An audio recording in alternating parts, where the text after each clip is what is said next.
When the Community Reinvestment Act was promulgated in the late 70s, the Federal Reserve, along with our other partner regulatory agencies, were charged not only with ensuring that financial institutions were complying with the requirements of the Community Reinvestment Act to ensure that they were appropriately providing credit and financial services in all communities, including low and moderate income communities, but they also were charged with ensuring that financial institutions, community organizations, and other stakeholders could learn how to partner together to really bring financial services and development into these communities.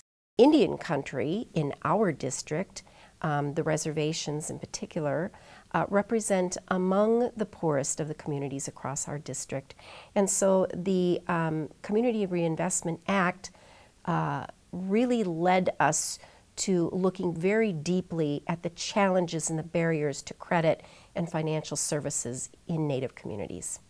The 9th District, Minneapolis Fed's district, stretches from the Upper Peninsula of Michigan all the way to Montana. It's a very, very large geographic area, and within that area we have 45 American Indian reservations.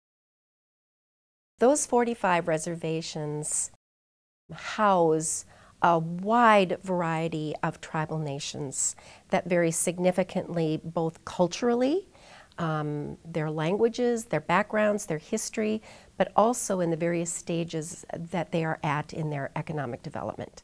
Since 2008, we've used a strategic framework that is really comprised of 4 broad areas that really helps us to define and think about our work.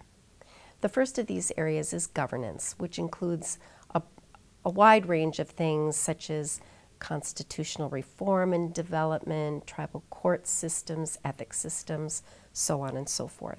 The second area is infrastructure.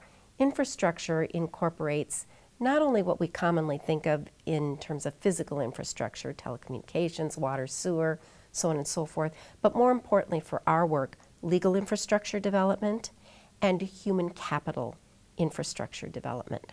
The third area is finance. Again, this is a very broad area. It covers everything from commercial lending to community development, financial institution development and support, loan guarantee programs, and other types of finance and investment, whether we're talking about debt financing, equity financing, whether we're talking about business financing or consumer finance. The final area we broadly call resources, but in this category we look at tools and resources such as research and data analysis.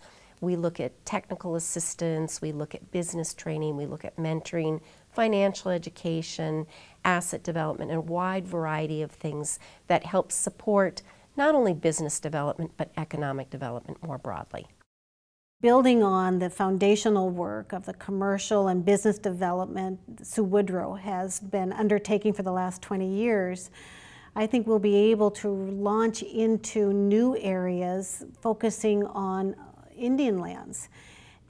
The name of the center is the Center for Indian Country Development, and a big part of Indian country certainly concerns the lands. It's a very complex legal regulatory structure on how land is used, how land can be used for leasing purposes, for business development, but it's also very much part of the heart and soul of Indian country. We've resided on Indian lands for centuries. It's in our blood. So looking at the contours of Indian country, we must also think of it as a cultural place, a spiritual place, a traditional place. Another area we would like to look at in the Center for Indian Country Development is housing. We believe that housing is a strong economic driver, and the conditions of housing in Indian country is very dire. We could take a look at how the federal government delivers funds, especially in the area of housing, understand the most effective way to provide that funding, but also look at barriers and challenges to using those funds to the highest and best use.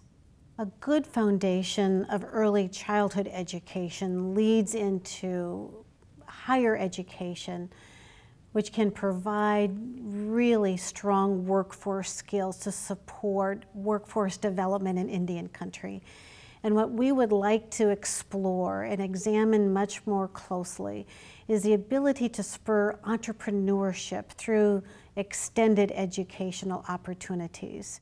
So we think the whole continuum from early childhood education to secondary education and to advanced educational skills will support the entire community in terms of both entrepreneurship, business development, and then starting the cycle all over again with supporting early childhood impacts.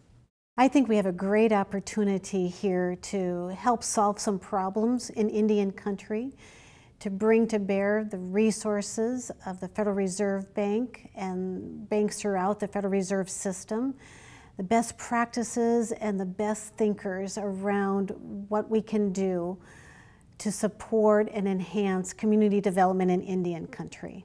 The Center for Indian Country Development is a mission. It's a long-term investment.